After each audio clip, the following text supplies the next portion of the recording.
இந்த செம்பருத்தி பூ வச்சு நம்ம வீட்லயே சூப்பரா நேச்சுரலான ஷாம்பு வந்து ரெடி பண்ணலாம். அதுக்கு ஃபர்ஸ்ட் செம்பருத்தி பூ வச்சு நல்லா வாஷ் பண்ணி க்ளீன் பண்ணி வச்சுக்கலாம்.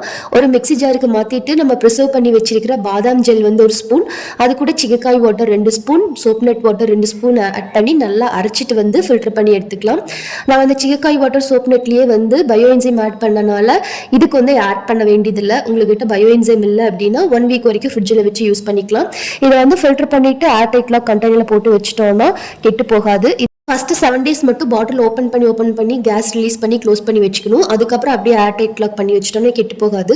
இந்த ஷாம்பு வந்து நான் செஞ்சு 6 மந்த் ஆச்சு, இன்னும் அப்படியே இருக்கு. லைட்டாக கலர் மட்டும்தான் ஃபேட் ஆயிருக்கு.